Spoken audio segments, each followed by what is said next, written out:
The views and opinions expressed on this program do not reflect the company, owners, management, staff, clients, or partners.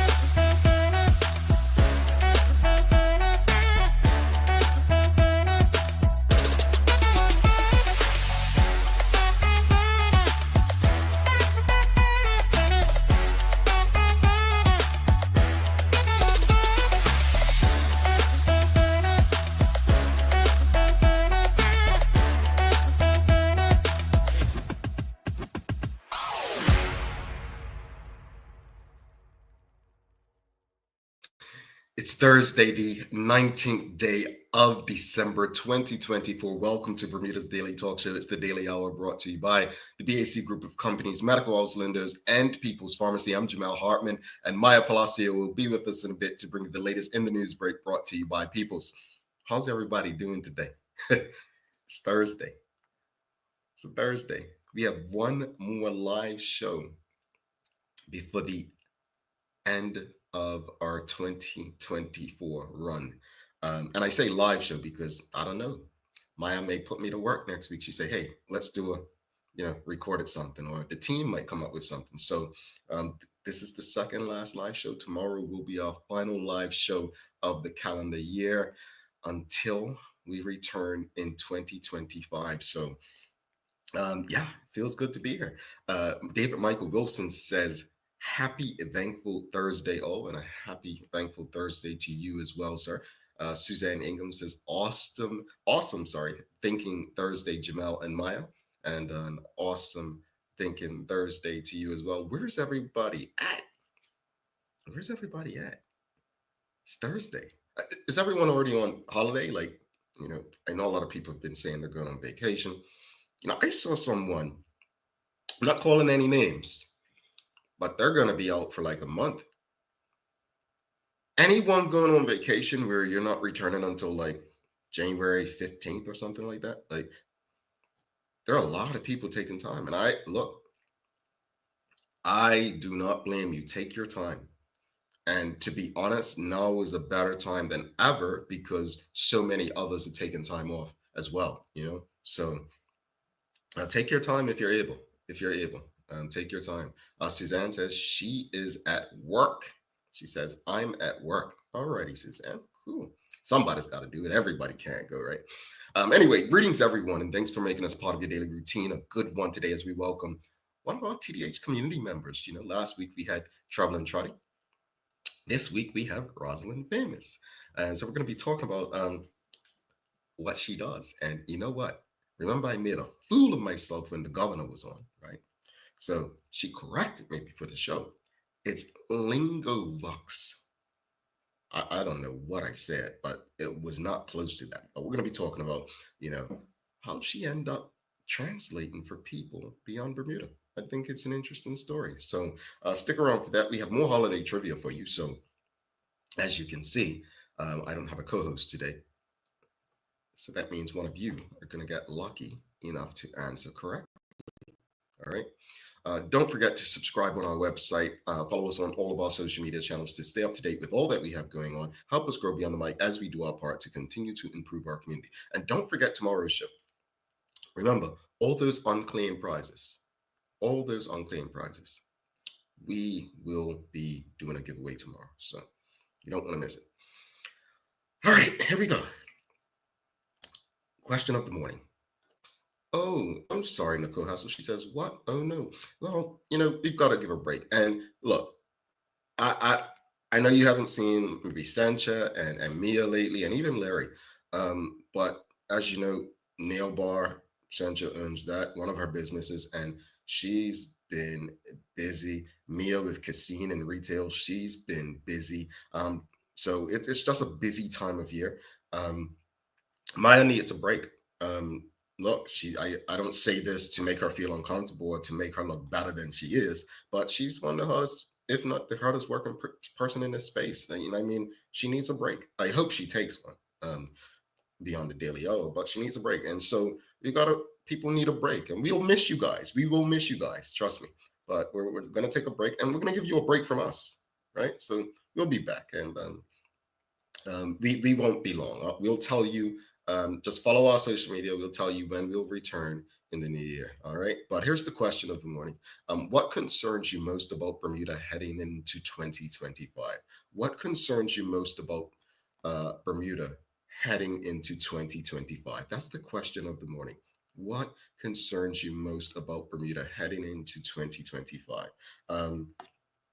You know, I say this with love. Yesterday, I spoke from the heart, as I always do, but regarding Bermuda's most recent murder.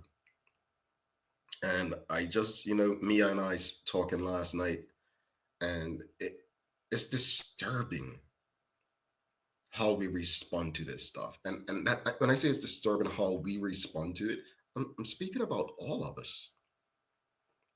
Because it's like it's out of sight, out of mind. So it happens, we react, and then we move on until the next. I'm not saying that's going to be your biggest concern. Maybe your biggest concern about Bermuda heading into 2025 is the state of education. Maybe it's the cost of living. Maybe it's homelessness. Maybe it's that's the silent conversation, cancer.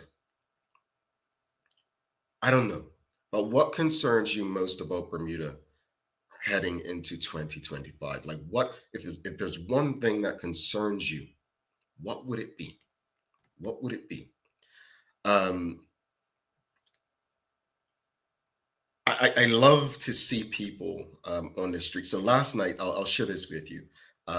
We had our Christmas holiday dinner with everyone. And unfortunately, Sherry and Teray couldn't make it. I'm really sad about that. I am really like we're gonna one day we'll all be together to do something fun. But we had that, and we don't know who's tuned into this show unless you comment. So right now, if you're tuned in, if you don't comment, we don't know that you're tuned in. And some folks recognize one or two people, and so both Maya and Mia and myself went over to speak to them and the like. But I mention that because when you speak to people, when I speak to people, when I'm in the community, and you kind of get to learn their concerns, right? And what they like to discuss and what they like to see to improve Bermuda. It's not always something that I'd see in the comments on the show. And a lot of people, some folks don't know how to comment on the show, so that's why they don't. It's not like they're afraid to. But one thing I noticed is that not only do we all have things that concern us about Bermuda, but a lot of us don't have the opportunity to express them like we want in public. And I say this in the most respectful way. Use me as your vehicle. Use us as your vehicle. Because conversations need to be had. Action needs to take place. We cannot go into 2025 without resolving current day issues that are negatively impacting the daily lives of Bermudians. So again, question of the morning: what concerns you most about Bermuda heading into 2025? Well, on Instagram, Mia Chambray says, no leadership, no plan, huge debt, serious violence, and education. All right. No leadership, no plan, huge debt, serious violence, and education. I think many would agree with that, Mia. Nicole Hassel says, what concerns her most about Bermuda heading into 2025? the PLP winning the election. I don't want another 5 years of this government. Here's what I'll say to that. While I think many people share Nicole's concerns, the bigger issue is we have not had a consistent, viable opposition that people feel they can trust. And that's a sad state that we're in. That's a sad state that we're in. All right? It concerns me as well that if they were to win the election, we'll be getting more of the same. But here's the thing, politically speaking. What's going to happen is it called CIT, corporate income tax thing? The government is going to ride that horse to the election.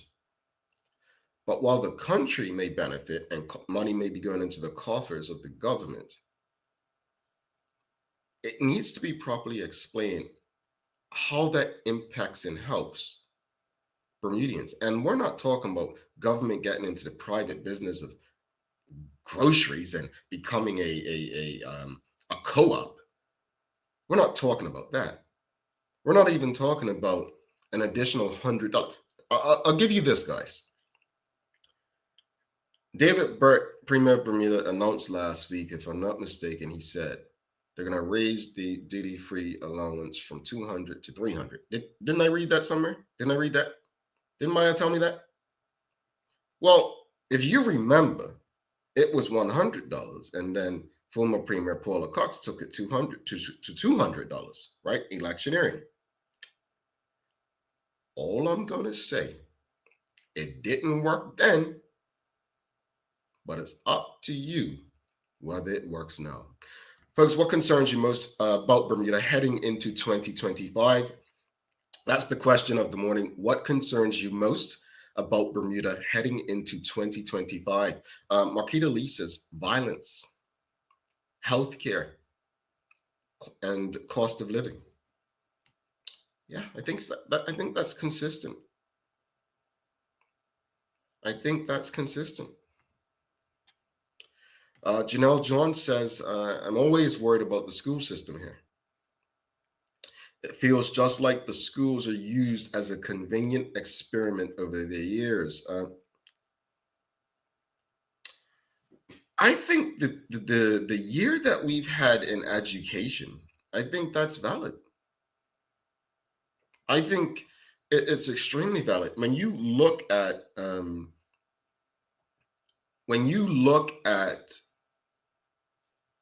the fact that the minister seems to be moving forward with whatever plans that the government has, yet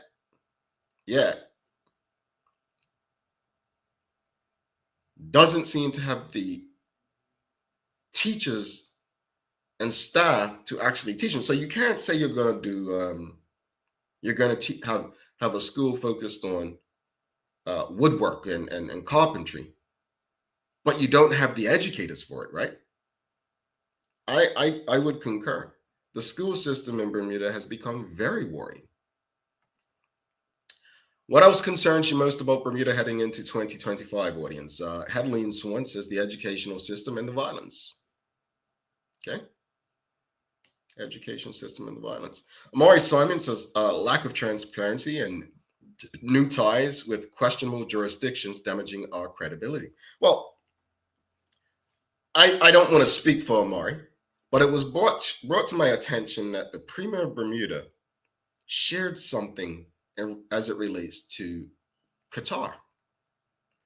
And I don't know what relationship or what the government is building with nations in the Middle East. I don't. So I really can't comment beyond what is shared. But if you know the Bermudian people at this current state, I don't think, Mr. Premier, that's going to fly. So I'm not saying that's what Amari Simons is speaking to, But if he is, I completely understand what you mean. I have a client and a friend that always tells me, not all good money, or not all money is good money. And I think that's what people are trying to say in this respect. Not all money is good money.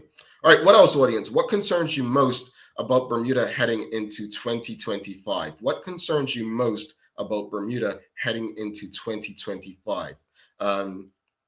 We've got education, we've got healthcare, we've got cost of living, we've got violence, we've got the PLP maintaining political power, we've got transparency. What else? What else concerns you most about Bermuda heading into 2025? What are you thinking? Sean DeShield says addressing the serious homelessness problem. Yeah. And, we have organizations like Home, right? But they need our help. They need our help. I'm always interested in looking at people's body language or demeanor, or just, I guess the term swag, especially politicians, right? And when they walk around in a small community like this, so I'll use Premier Burt at like Bermuda Day. We all may be, I'm going to say the TDH audience, our community, we may be living okay. We may have our bills paid, shelter, and so on. But a good friend of mine always said, I was, believe it or not, I was in the regiment for 6 months. I was. And it was always this thing where, we're only as strong as the weakest link, right? You never leave anyone behind. And just because we're doing okay doesn't mean we shouldn't be concerned or worried about our neighbors or others in our community who don't have shelter, or who don't, because what will happen, as someone said to me, if we do that in such a small place, our homes are going to look very different. Meaning, we're going to have bars on our windows, because people who don't have may start taking. And it's why we can't ignore, and we shouldn't ignore, things that just may not be impacting us directly. And even those who don't have children, you may not have children. And you may think, well, education is not my issue. That's not a good way to look at it, because if we're lucky, we will age and we will get old. And you will want people with, formal education as a foundation to take care of you, right? So it is all of these things are our problems. They're our issues. I'm just trying to get everyone to understand why we all should be concerned about all of them. That makes sense? I hope that makes sense.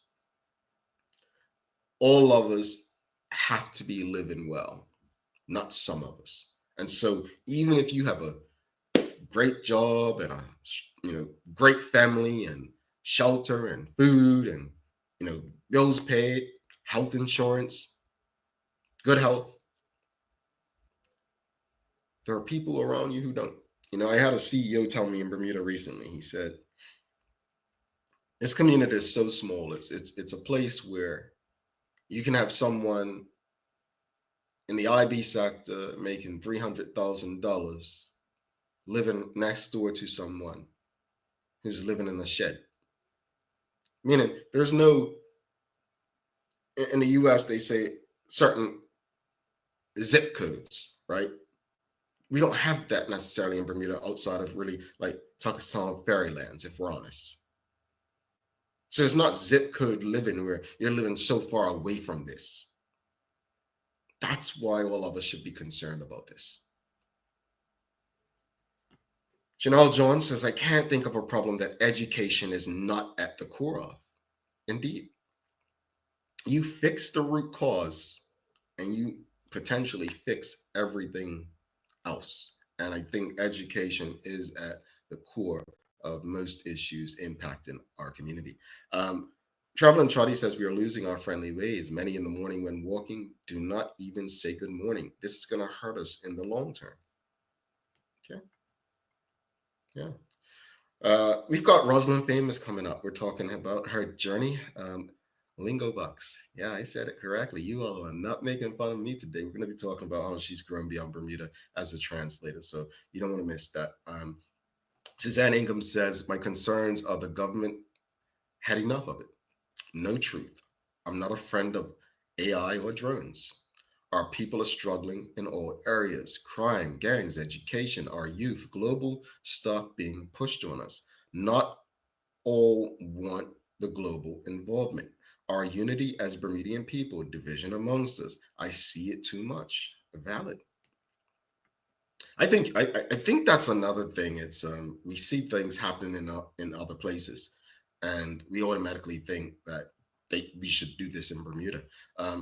We had our client luncheon yesterday, and one of our partners said, we are really, and I say it all the time, Bermuda is small town.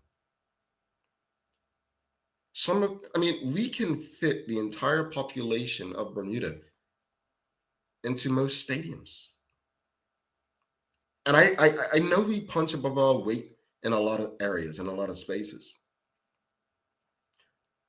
But reality has to set in sometimes for us. It should. Let's bring Maya Palacio in for the Daily Hour News Break.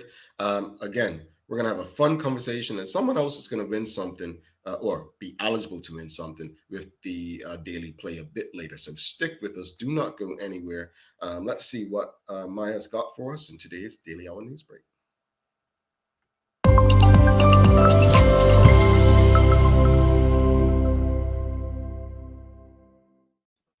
Good morning. Good morning. Greetings, MP. How are you? Pretty good this morning. It's been a nice night. Nice. It was nice to see you last night. And when you came through the doors, I didn't even realize that I actually have not seen you like in person in months, because I have to see you every day. Yeah. This is true. I mean, don't sound so angry or upset.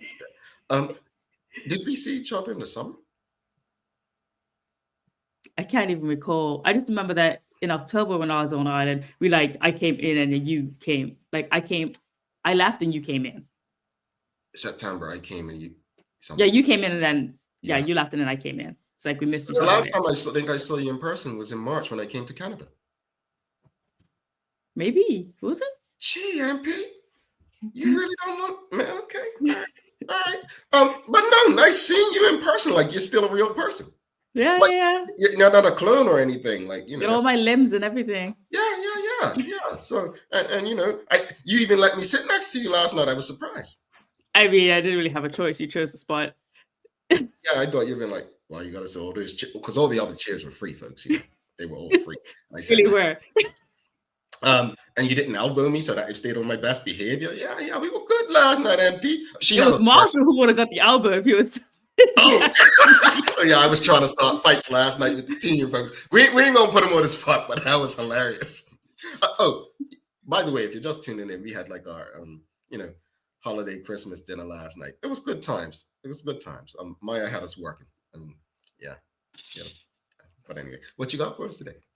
All right, so good morning, everyone. This is your Daily Hour News Break brought to you by the good people at People's Pharmacy. So starting on a news break, actually, we're going to go back to Coney Island scrambling because there's been some new comments made, mainly by government, a little bit still by Mr. Jyree Mitchell, just about the overall event. So here's what you got to know. So going back to Coney Island, Minister Birch said that thousands of Bermudians and visitors enjoyed an adrenaline-pumping day of motocross. It was amazing to see the event come together so well, despite the concerns raised by environmental groups. I made the decision to support this event because it balanced progress with environmental responsibility and provided a unique opportunity to showcase our island's potential. Now, Minister Birch also addressed that the park's condition following the event, adding that Coney Island's park has been fully restored to its original state as promised. The organizers removed all debris, excess mulch, and everything else, even taking the opportunity to clean up 2 decades of pollution in the lagoon. So basically, the park is now in better shape than it was before the event,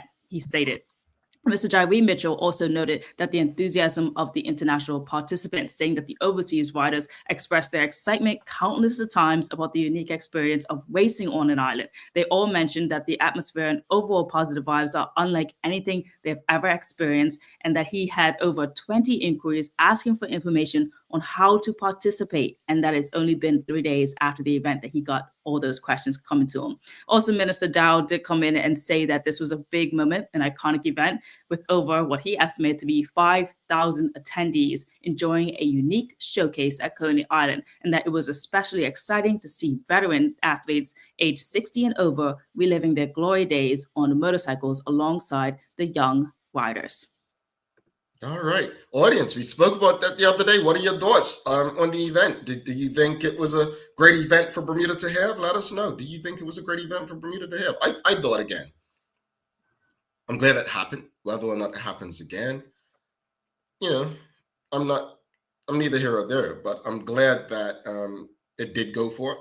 I'm not an environmentalist, and this is not a criticism of them, but I think one of the challenges from a tourism perspective for Bermuda is the red tape. However, we've seen how tourists have ruined certain environments. Was it the Great Barrier Reef in Australia that tourists went out and ruined that? And then Hawaii is saying that people are coming in. So there has to be a balance, is what I'm saying, folks. There has to be a balance.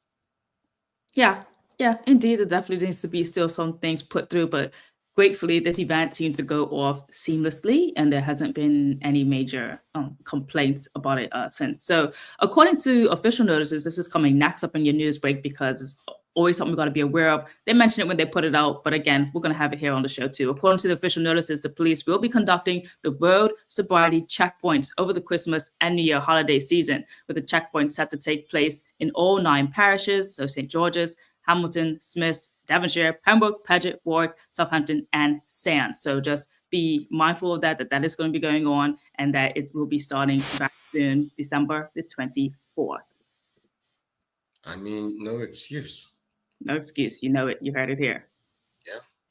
All right. So as promised, more on the Petty Amendment Act. So Simone and I went into the streets the other day and spoke to a couple people about the petty, some on camera and some who didn't want to be, but we still had those fuller discussions explaining it and getting their viewpoints on it still. So we're going to do a fuller video that will be put up later on this weekend. But here are some conversations that we did have. So the question that I posed first was, what do you think the price of a petty request should be? Well, this is after explaining, and just to explain it again here on the show, that we mentioned before, that the amendments will enable the government to charge $60 per hour for any request that exceeds 16 hours to research and compile. And requests that take more than 100 hours to complete can be rejected. So before I explained that to them, I just let them know it was free. Now it's going to be a fee. This is what the petty is. What do you think the fee should be? All right. So here is what they said. Here we go. Yeah, it kind of leaves a bad taste in my mouth of something that used to be free, now you got to pay for. So I don't know how I feel about that. But I'd say probably about $5 would probably be, it's not too bad, it's not too much. To pay for this access to public information? Yes. I don't think it should be much. If, I don't know, like $10? All right, so $5, $10. There was another gentleman off screen that said $100 seemed fair to him as well, which probably was the biggest one that we had gotten. Like, okay, $100 for something like this. Now, I went on to explain that in Nova Scotia, it's $5 to send in what they have called as a FOI, so Freedom of Information Request. And then off camera, I also wanted to let the gentleman know, like, okay, so so as a reminder with the new amendments, what they are. So I end up telling them what the price is, which you'll see in the next video, but also explaining that in the throne speech in 2023, the Premier David Barrett did say that one petty request costs like $300,000, and that the junior minister, Misha Fubler, talked about how they made these amendments because basically it's like an overload of work for them. They don't have enough manpower, and that is taking a lot of time. So with that information given to them, here is what one person had to say in response. Okay, well, if they do settle for like $5 and for something that they spent like $300 to try to get information for, whatever petty someone sent in, that seems kind of, appropriate.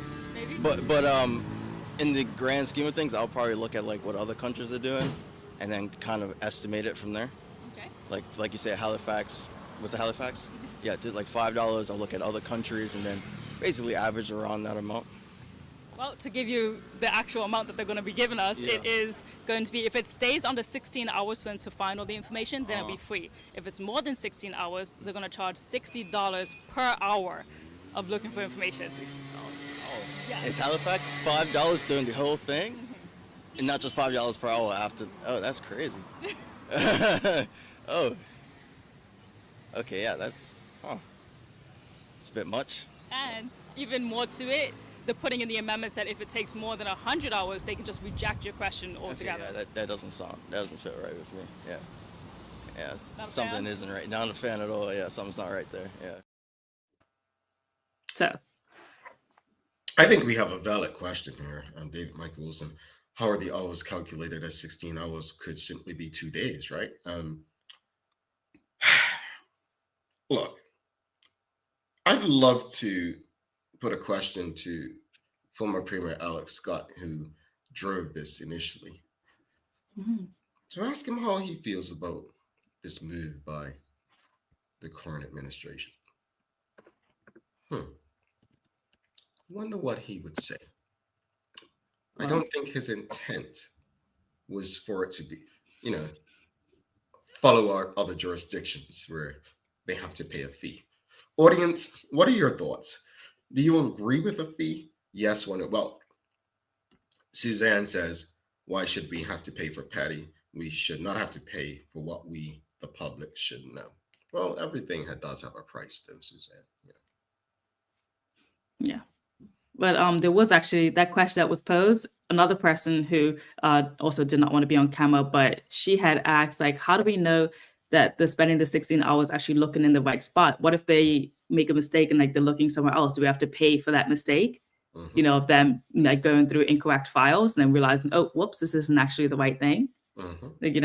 Like all those things about being transparent and holding people accountable as well. Like those type of questions did flow through. So yeah, I will actually reach out to the Alex Scott, and see what he has to say about it and see his thoughts on that. That's a really great point to bring up in the story.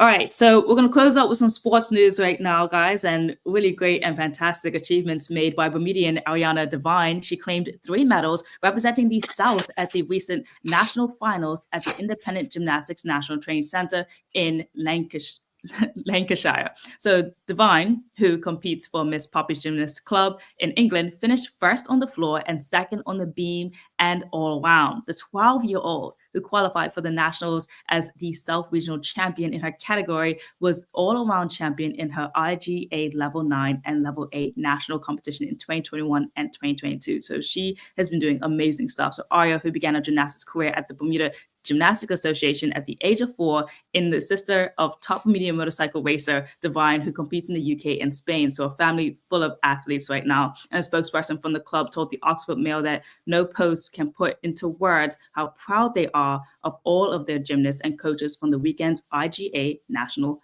Finals. So congrats to her and her performance and getting her medals.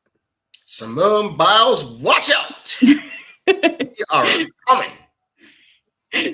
Definitely well done to her. And for our weather today, it's telling us that we got plenty of sunshine this morning, cloudy in the afternoon. There still could be a chance of rain or 2, but I think we're used to that by now. And we got a high of 74 degrees. All righty. Well, MP, I have a days of the year for you today in the U.S. It's called National Regifting Day. So, because Bermuda's a small community, and I don't want to air anybody out, I'm not going to ask the audience, what have you regifted? I'm going to just ask simply, have you ever regifted something? Like regifted meaning you got something from somebody and you kind of don't like it or don't want it, and so you've just regifted it and given it to someone else. Have you ever done that, Maya? I mean, yes, but sometimes it's not for that purpose. Sometimes I'm given something, I'm just like, who would love this more than me? XYZ. Like sometimes it goes on there, and then most times, like and here's another thing, guys. If you're gonna give presents this year and you're gonna give them in like the bags, don't put to someone from whatever on put it maybe on a little piece of paper and like put it there so that people can actually reuse that bag. you know, because that's what I do. And I love when people give me a bag and they don't put like to you from me or whatever on it, so that I can reuse that bag for another gift in the future. Even if it's Christmas themed, I'll use it for next Christmas or whatever. Like I do that with my gifts as well. Like all the paper inside, you best believe I keep that paper. When I tell you my house is so sustainable, and being here at my mom's just reminds me of that too. There's everything in this house. Anything I could use to make some sort of arts and crafts or to re-gift or tie a string with. Like, so yeah, just keep it sustainable. Regifting is fine. Okay. Maya's regifted. Karen Simmons says yes, she's regifted. Janelle John says, I've never regifted. I barely get gifts anymore. You know, that too. David Michael Wilson says, yes, once got a, was that a triplicate gift? So why have three? Oh, so yeah, he gets somebody, people got him the same thing, then give something. That makes sense. Hadley and Swan said, I just received a gift last week, Thursday. I am regifting it for this Christmas. Okay. Yeah. I mean, and folks, there's nothing wrong with regifting. I'm glad Maya and David gave those examples. Like, if it's something you genuinely don't need and you know someone who may need it more, honestly. Now, answering that same question, I think I've done it quite a lot. Like, you know, people have given me stuff and I'm just like, oh, I don't have any use for this. Like, I mean, let's use something hypothetically speaking. If you got me cookware, right? I do cook, but I'm just saying, if you got me cookware, I'd probably like, no, I already have something to cook. I'll give it to you. You know, that makes sense. I mean, I'm not being I mean, that makes sense. That makes sense. Yeah. But I'm sure in this also this like age of like influencing as well, and people brands just giving away gifts to influencers like posts. I'm sure that they're like regifting all of that too. Oh, I hope so. They're not just throwing it in the trash, because that would make me so mad. But yeah. Well, Shika says Shikarina says, I also keep gift bags. You best believe I don't tear gifts open either. I keep the wrapping paper if I keep it neat. Goodness, okay. She's giving us a lesson in sustainability. And Suzanne says, creative and resourceful Maya. Okay. It's funny, like I'm so serious. I have this habit now because growing up with my mom, she would always keep the toilet paper rolls and the paper towel rolls for the students so I can make these caterpillar things in the art class. So I'm in Toronto and I still keep all of my toilet paper rolls and paper towel, and then I'm like, I have them like in a bag, and I'm just like, what do I do with these? Because it would be so silly to bring it back to Bermuda, right? So I'd like be asking friends, like, any of you guys have art teachers that use this type of stuff? But it's just such a habit to keep these things for any use. So yeah, but if you do, actually art teachers, they could probably use them, to be quite honest with you, so you don't feel like you're just wasting things all the time. So it's because we always have toilet paper. Everyone's buying toilet paper and paper towel rolls. You just made me feel like every last person, no matter their space in life, may have something that they can re-gift to somebody.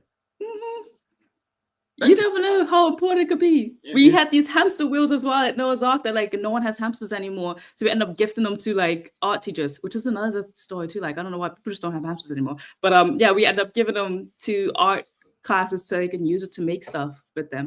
Let me check GPT to find out why people don't have hamsters anymore. MP, thank you so much. See you tomorrow. See you tomorrow. All right. I'm interested. Why don't people have hamsters? Folks, don't go anywhere. We've got Roslyn Famous, another member of our TDH community, coming up. We're going to be talking about her journey. I want to see how people get inspired from her journey. Last week we had Traveling Trotty, or the week before, and this week it's Roslyn Famous. We'll be back in 3 minutes and 13 seconds. Don't you go anywhere. Stick with us. Let's face it, life can be a little wild, but shopping doesn't have to be. I choose People's, so that whether it's a prescription that needs to be filled, a toy for my little terror, or a gift for a new addition to the family, we'll see about that. Everything's available in one convenient location. Some call it People's, I call it my one-stop shop in the city. People's, we're here for you.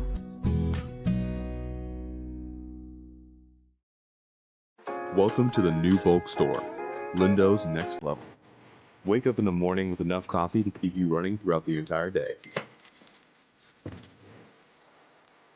Your pet at home deserves the best. Stock up on dog food to keep your puppy happy. Need a quick tasty lunch at home? Your chicken nuggets will be jumping right out of the freezer. What's a movie night without popcorn? You can never have too much. Lindo's Next Level. Why go anyplace else? Unlock your business potential with BDC's General Microloan, offering up to $30,000 for Bermudian small and medium businesses, whether it's for inventory, working capital, or equipment. We provide 100% guarantee on approved loans. Simple application, low interest rates, and fast processing. Apply today and make your business dream come true. You won't miss out. Noah's Ark is open 7 days a week for the holiday season and with big savings. Whether it's everyday essentials like dog food or cat litter, or those items you've been eyeing all year like aquariums, our huge 8-page holiday flyer is out now, packed with incredible offerings until December 31st. And we're open every Sunday from 12 to 5 p.m. through to December 22nd. Visit noahsark.pm, view our sales flyer, and join our rewards program. Noah's Ark, your reliable pack care specialist, making your holidays even more special. Live exceptionally with HSBC MasterCard Pay with Rewards. Transform your points into what you love and get closer to winning an unforgettable trip to Dubai or one of 3 luxury experiences in Bermuda. To start following these steps, download the Pay and Rewards app from the App Store or Google Play. Register your HSBC MasterCard credit card in the app. Set your preferences to use points automatically or for your next purchase. Use your HSBC MasterCard for every purchase and redeem your points into rewards. In addition, for every $300 spent with your HSBC MasterCard, earn a chance to win an incredible monthly experience. Terms and conditions apply. HSBC is licensed to conduct banking and investment business by the Bermuda Monetary Authority. Bermuda Trivia, the Black History Edition, is now available at stores throughout Bermuda. Visit bermudatrivia.com or email contact@bermudatrivia.com to learn more. Alrighty, welcome back to the big show. I'm Jamal Hartman. It's the Daily Hour brought to you by the BAC Group of Companies, Medicals, Lindos, and People's Pharmacy. Please do not forget to subscribe on our website. Follow us on all of our social media channels to stay up to date with all that we have going on. Help us grow beyond the mic as we do our part to continue to improve our community. Alrighty. Folks, before we bring our guest in for today, do us a favor. Whatever platform you're on, if you're able, please give us a thumbs up, a love, a like. Make sure you share the conversation with your friends, your family, your colleagues, even the folks that, you're challenged with. Yeah. We all have people we're challenged with. All right, without further ado, let's bring in our guest for the day. You see her in the comments on a regular basis. She is a part of the TDH community. Let's make sure I have the right sound effects, but don't want to boo this person. This is Roslyn Famous.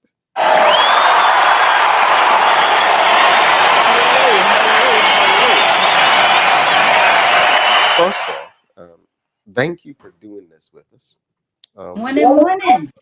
We are happy to have you. We are very happy to have you. And I need to apologize to you.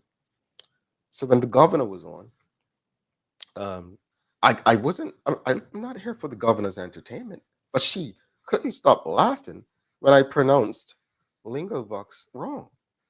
Did you feel sorry for me at least? Like, did you see that?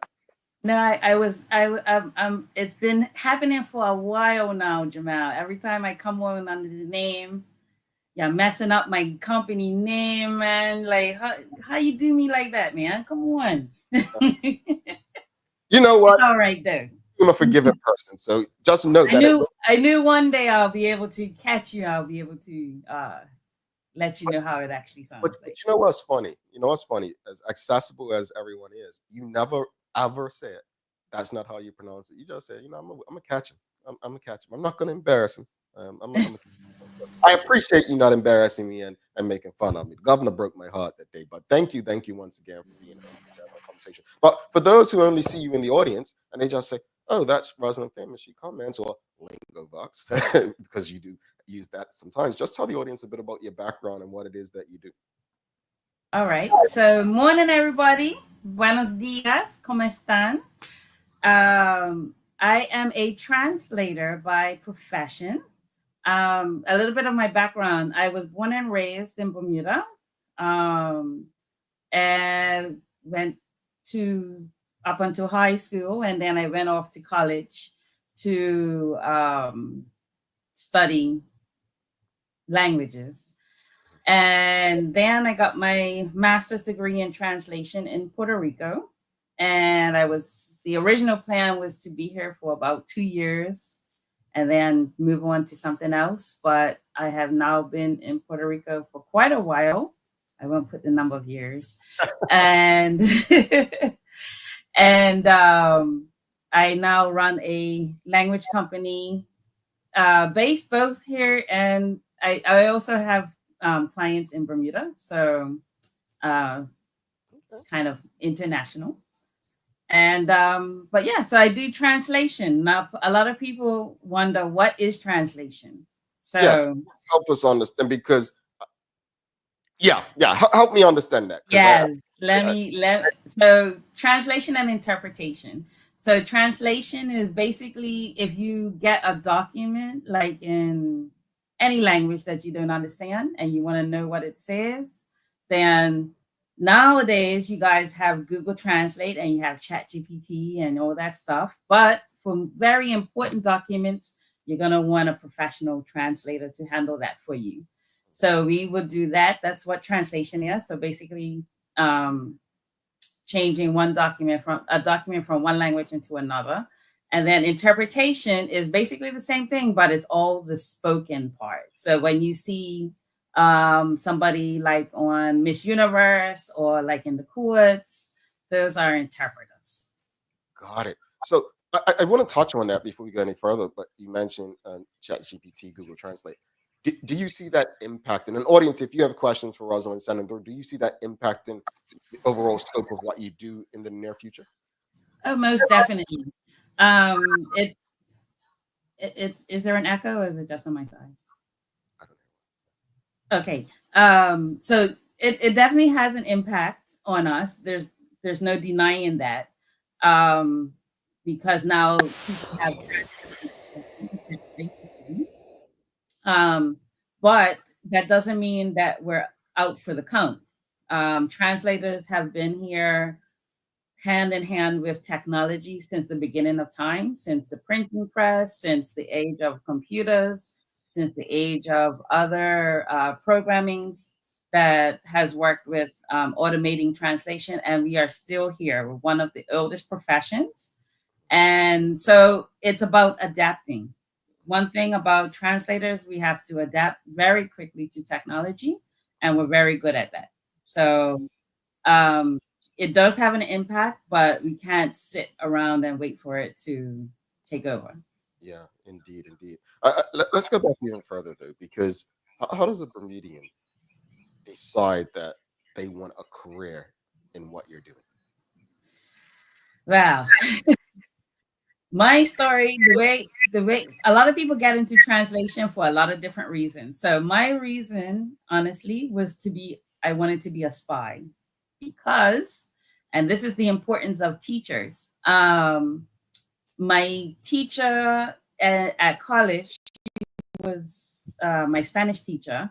One day she started talking about her experience. She used to listen in on wiretaps for like the Drug Enforcement Agency and the FBI. And when she told me that, that just sparked something inside of me. Like, I'm like, oh, I need to be in on that. Like, I want to be in on the on that information. So that's what really got me started in the translation world. I really wanted to. I wanted to be like my teacher. I wanted to find out how I could get into that. But, you know, the world takes you down different routes. And so now, well, to go back a little bit, I always liked languages, like since I was a kid. Even before I understood what different languages were, my mom, she speaks a little bit of Spanish. So she used to speak Spanish to us as kids. And that always fascinated me, like the fact that you could switch languages up like that. So when I went to college, I took Spanish. I used to do French in Berkeley. And then that's where I really didn't have any idea that I was going to do a profession in it until my teacher like sparked my interest with this tale of that you could be a translator. I had never heard of being a translator before. So that just fascinated me. And then after that, I got my major in Spanish, and then I did a master's in translation and continued to work as a translator for a company here for about 19 years. And then I started my own company afterwards. Love it. Love it. Love it. You just put a number on it just now. I'm just letting you know. Put a number on it. You said 19 years. But I didn't say all the years. True. The thing I like about what I'm hearing from you, it seems like you really love it. But what do you enjoy most about what you do? Like if there's someone tuned in right now, because I think when I was going through that phase of what to study and so on, I'll never forget being pushed towards certain careers as a Bermudian, either hospitality or IB, and it's like that's not what I want to do. But what do you enjoy most about it? That's kept you focused. Oh, I love the process. I love the process of just maybe is what we call in Bermuda like being pokey, because like when you're a translator, you really get a lot of inside information that we have to maintain confidential. So I can't tell you what I know, but you do get to know a lot of inside information. And so every day is really a different, I've been in this for over 20 years, and there has never been one day that has been the same. Every day is something different. Every day you learn, you're constantly learning with translation, not just a new word, but also you have to study a lot of, not study, but you get involved in a lot of fields, because one day you might be translating about chemistry, the other day you might be translating about a lawsuit, the other day you might be translating somebody's divorce. So every day is different. Love that. Audience, if you have any questions or comments for Roslyn, please send them through. Karen Simmons is asking, Roslyn, how many languages do you speak and are able to translate? See, now this is like the number one question I get. As soon as I tell somebody I say I'm a translator, they're like, oh, how many? Because the expectation is that you could speak 10, 20, 50 languages, right? But honestly, all you need to speak is just 2 languages, your own language and something else. So and I'm saying that for anybody who's watching or who might be interested and think that as somebody in Bermuda who spoke like English all their lives, like, oh, I might not be able to do it. You can do it. I want everyone to know that it is possible, and you don't have to speak 5 languages. You don't have to speak 10 languages. Now, how many do I speak? I speak on a day-to-day, I speak 2 languages, but I also study German and Portuguese. However, those are not my active languages. So I can understand it, I can read it, but the fluidity is not at the level of my Spanish and English. All right. And you said you studied French in Berkeley. Did you carry any of that over?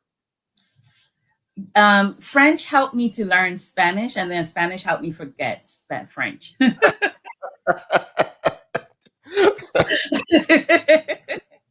it. Okay. You've got another. I can read French, but it's really very, very, very, very passive. Okay. Janelle John's asking, do you ever want to return to live in Bermuda?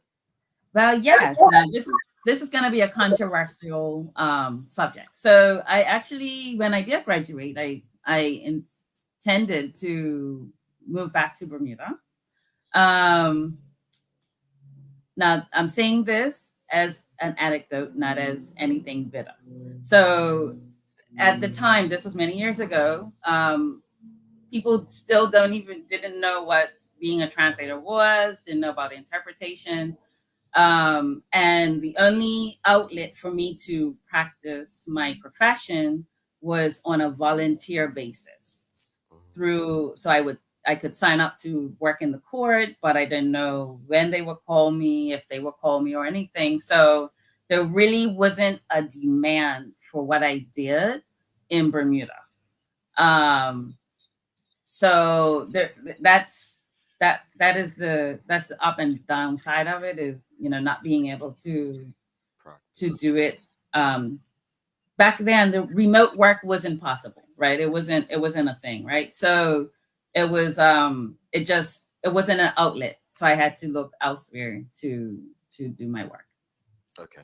Now remote's there, and there could be some possibilities. So yeah, now remote, I can work at like wherever my laptop is. I've worked, and I've worked in Bermuda. I've worked in Puerto Rico. I've worked on a cruise ship in the middle of the Australian Ocean, so at 4 o'clock in the morning. So you can work anywhere.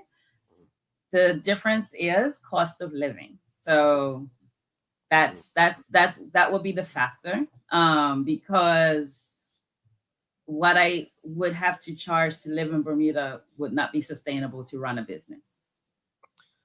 That is relatable. I get it. I understand, and that's just the reality. But at the same time, I am glad that I do have a few clients in Bermuda. So that's my way of connecting with home, is being able to serve Bermuda, even though now that we have remote work, I can have clients in Bermuda and work with them that way. Gotcha. I think you're the first person I've met that's Bermudian, who actually has a career like this, a translator. And I like the idea of this conversation, because my hope is that, yeah, we're about 60,000 people. We're very small as a population, right?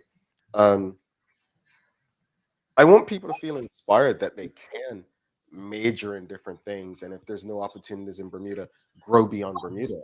I say that a lot, like growing beyond our environment. I think that, I came up in a very close-knit family. Like when I first left Bermuda, I always returned. Like I never wanted to be away for long. But now you realize the world is so much bigger than the space that you own, the only space you knew, right?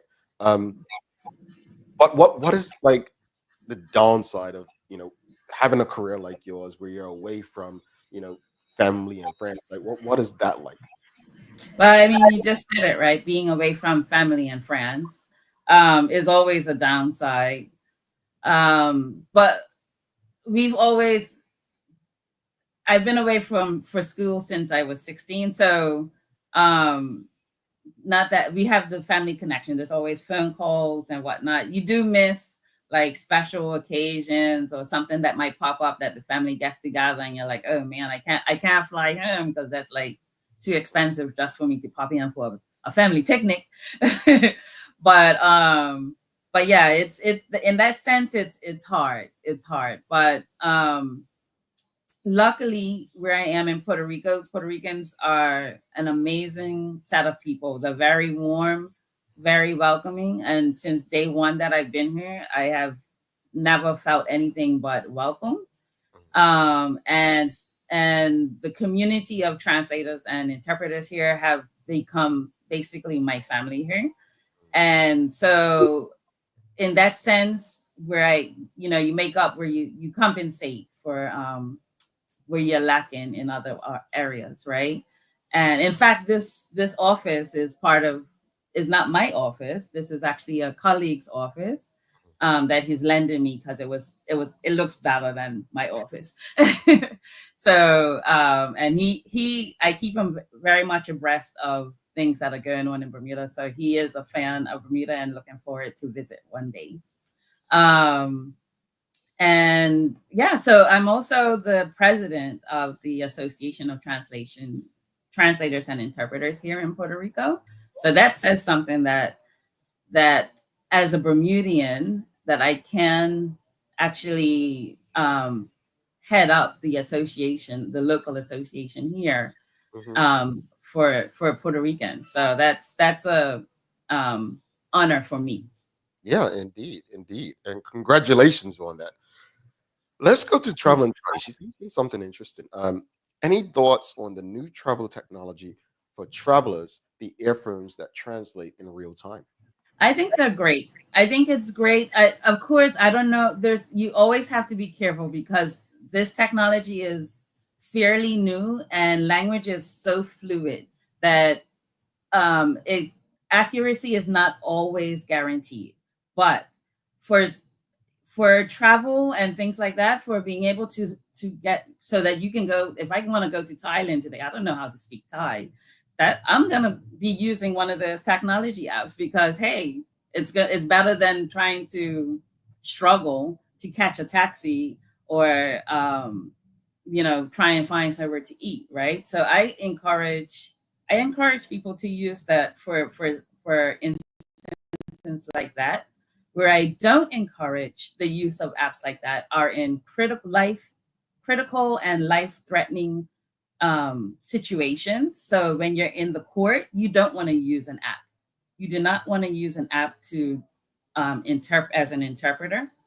You don't want to use an app to translate documents that have to do with your safety, have to do with your health, have to do with your financial situations, contracts. There's documents that maybe you just want to know what the document says. Knock yourself out. Go ahead and use the app because the accuracy isn't there, but at least you can communicate, right? The point of interpreting and translation is so that we can get cultures to communicate with each other. But in very critical situations, you need to hire a professional interpreter or translator. This is interesting. Again, a career that probably wasn't spoken about to young Bermudians, something that wasn't, to be considered by young Bermudians. And I hope that those tuned in who maybe have young people who like languages or don't know what they want to do, even if this is not the space they want to be in, but there's a space that they may think they want to be in, go for it. You never know. I mean, we told young Bermudians that they shouldn't major in things like dance or drama and name it, some languages maybe, because the opportunities don't exist in Bermuda. My advice to any young person, and I'm not one to give advice, is there's a big world beyond Bermuda. In the United States, if it's one thing I've learned from living in the US, they just had Thanksgiving, which is their biggest family holiday, right? And people travel, like it's their biggest travel time. They travel all over to visit family. And you always wonder, right? Well, where's the home base? Because everyone's traveling.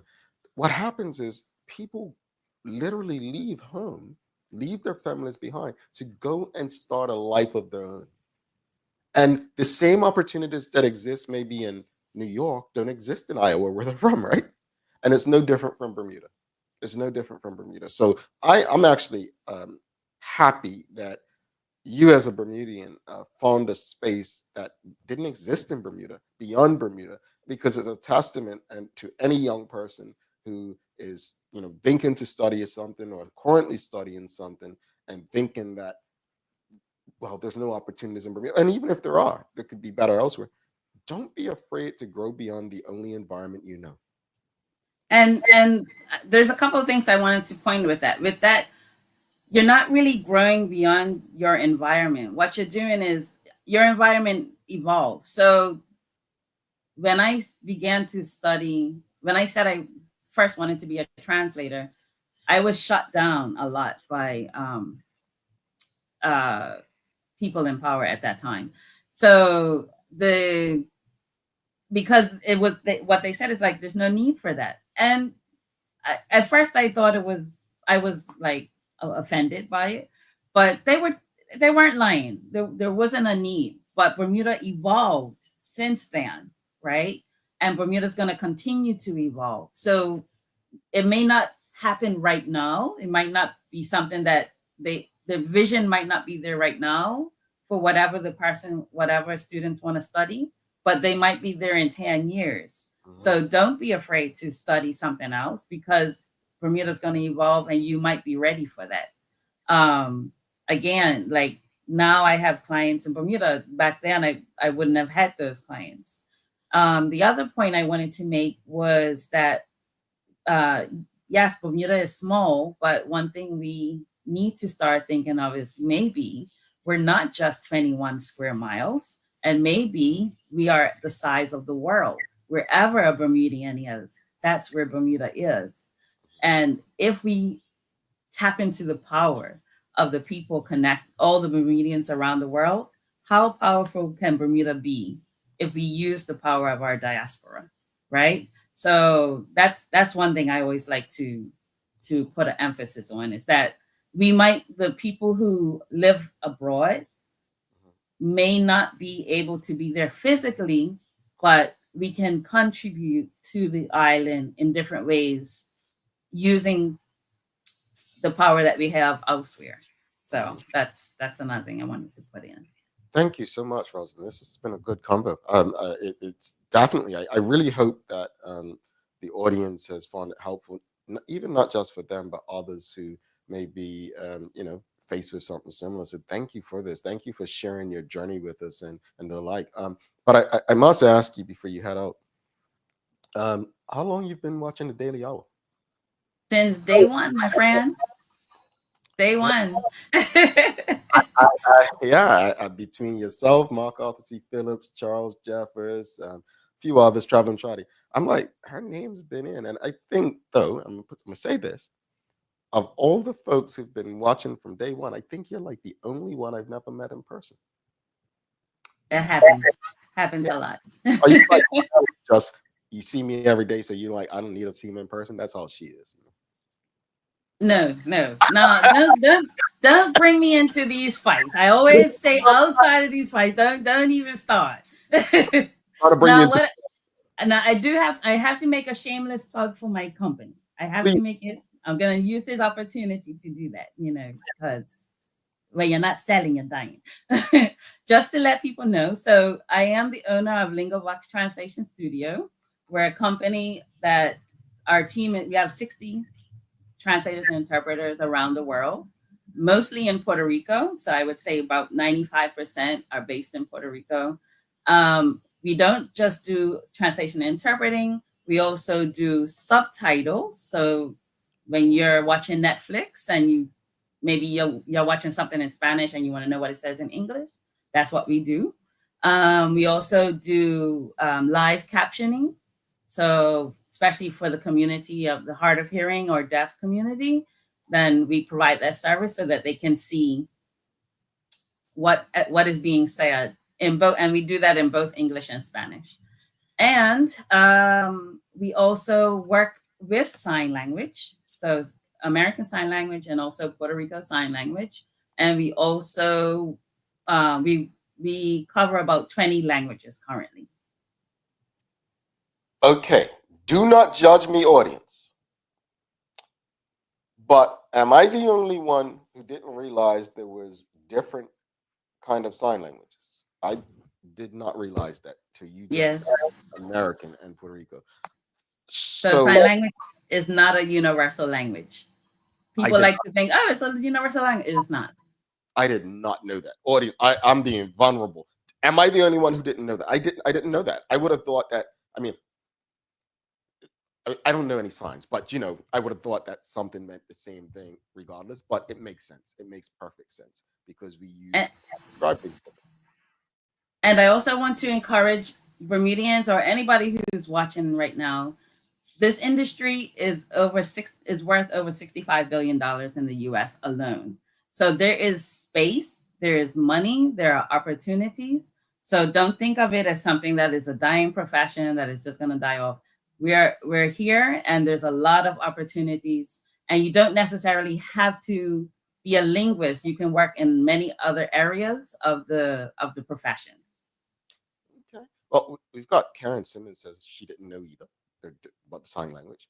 Suzanne Ingham says I didn't know. I thought sign language was sign language. And Helene Swan. Even Bermuda has its own different unique signs. Oh, well, we have one genius, David Michael Wilson. He said, hence why it's as American. But David, no one says American Sign Language. They say sign language. So she just explained American versus Puerto Rican. Roslyn, how can people get in touch with you? So you can reach me on Facebook, or you can reach me. You can just check Lingovox Translation Studio on Facebook and Instagram. We have a website, lingovoxtranslations.com, but it's currently being revamped, so it's not up right now. And you can reach me on LinkedIn at Roslyn Famous. Yeah, that's how I reached out. Yeah, LinkedIn. Yes, and thank you, Jamal. I was so honored to see the connection there. Oh no, you all fill out surveys, and we take what you say seriously. So we want to have more. TBH community on, right? So thank you so much, Roslyn. Have a wonderful holiday. And folks, hit her up. See how we can support what it is Roslyn is doing. Talk to you And soon. thank you for all my prizes that I have yet to collect. But you have won a lot. More. Talk soon. all right. All right, folks. Roslyn Famous. If you appreciated that conversation, do us a favor, give us a thumbs up, a love, a like. Make sure you share that conversation with your friends, your family, your colleagues. We're going to take our final break. We'll be back in 2 minutes, 41 seconds to wrap it up and see who's going to get today's question correct. Stick with us. All right. Who was the first woman to become not just the first female opposition leader in Bermuda, but throughout the entire British Commonwealth? Dame Lewis Brown Evans. Hey, buddy. Hun, who was the first woman to serve as opposition leader, not just in Bermuda, but throughout the entire British Commonwealth? Dame Lewis Brown Evans. Mason, what did you say? Dame Lewis Brown Evans. Dame Lewis Brown Evans? Where do you find that? Mommy playing Bermuda Trivia. Mommy playing Bermuda Trivia. Oh, honey. I'm so proud of you. Good job. It's true. Children are a reflection of their environment. Bermuda's favorite trivia game, fun with a purpose. To educate, to entertain, to inform, to inspire, to learn, and to enjoy. Bermuda Trivia. All volumes now available at various stores throughout Bermuda. Visit bermudatrivia.com to learn more and follow Bermuda Trivia on your favorite social media platforms. Live exceptionally with HSBC MasterCard Pay with Rewards. Transform your points into what you love and get closer to winning an unforgettable trip to Dubai or one of 3 luxury experiences in Bermuda. To start following these steps, download the Pay and Rewards app from the App Store or Google Play. Register your HSBC MasterCard credit card in the app. Set your preferences to use points automatically or for your next purchase. Use your HSBC MasterCard for every purchase and redeem your points into rewards. In addition, for every $300 spent with your HSBC MasterCard, earn a chance to win an incredible monthly experience. Terms and conditions apply. HSBC is licensed to conduct banking and investment business by the Bermuda Monetary Authority. Take a look at our workwear for construction workers and tradesmen. Durable, stretchable in all the right places and plenty of options for tools and accessories. Pair with our wide range of tough and comfortable footwear, you can't go wrong. As you can see, Medical House really is a one-stop shop for everybody. We can't wait to see you. See it all at our new expanded location on Bakery Lane. Alrighty, welcome back to the big show. Thanks again to Roslyn Famous for stopping by. Check her out, Lingovox Translator Studio. Man, her story should inspire many of us. There are opportunities throughout the world, and in a remote global workplace now, I don't think people should feel, I guess, imprisoned's not the word, but stuck. There's an opportunity to grow and grow far and wide. So thank you to Roslyn. Again, folks, if you appreciated the conversation, give us a thumbs up, a love, a like. Thanks again to our partners, the BAC group of companies, Medical House, Lindos, and People's Pharmacy, for ensuring that we can do this with you on a daily basis. It's time for the Daily Play, brought to you by Bermuda Trivia, now available at stores throughout Bermuda. Follow Bermuda Trivia on Facebook, Instagram, X, and TikTok to find out why it's Bermuda's favorite trivia game. All right, it's holiday trivia today. I want to see who gets this. First person to answer correctly on my screen will be eligible for tomorrow's draw. Here we go. Get my music ready. The first artificial Christmas tree was made in the 19th century using feathers of what bird?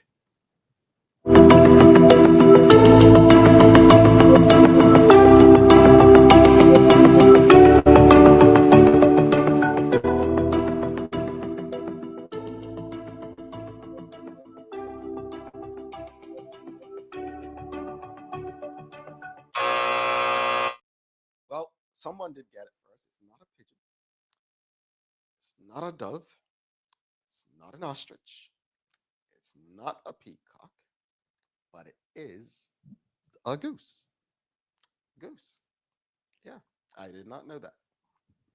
Stacy Ann Brown, you are back in the column of winners. Haven't seen you there in a while, Stacy, but yeah, it's a goose. The first artificial Christmas tree was made in the 19th century using the feathers of a goose. Yeah. The things we learn, the things we don't know. We also learned about sign language. It's not universal. We learned that today, see? We learned that. But anyway, folks, let's wrap it up. Final thoughts. We discussed what concerns us most about Bermuda going into 2025. And I take what everyone was saying: health, education, violence, cost of living, healthcare. But it's important for us not just to be concerned about these things, but to find resolutions, find solutions to what concerns us. And this is going to only happen if we brainstorm and we come together and we work with the people who are in decision-making positions to create a better space to ease or erase our concerns. So I think a lot of it falls on us. As far as the conversation with Roslyn, I hope people are inspired, regardless of your age, regardless of what stage of your career you're in, whether it has even begun. I hope her journey has inspired at least one person this morning, not to be exactly what she's become or follow her path, but to help you understand that you too can create a journey and a path that no other Bermudian you may know of has traveled. If not you, then who? And if not now, then when? I'm grateful for her journey, and I congratulate her on her journey. And hopefully, you all will share that conversation with people who may be in similar positions, who honestly would benefit from the inspiration of her story. All right, here's your daily inspiration. Quote: "The only way to keep your health is to eat what you don't want, drink what you don't like, and do what you'd rather not," end quote. And that's Mark Twain. Folks, it has been a pleasure. Don't forget to subscribe on our website. Follow us on all of our social media channels to stay up to date with all that we have going on. Help us grow beyond the mic as we do our part to continue to improve our community. Thanks again to our partners, the BAC Group of Companies, Medical House Lindos, and People's Pharmacy, for ensuring that we can do this with you on a daily basis. As always, we appreciate you, we love you, and we thank you for making us part of the daily routine. If all goes well, we'll be back to do this one final time live with you tomorrow in 2024. Please do make it a safe and a great day. I'm Jamal Hartman.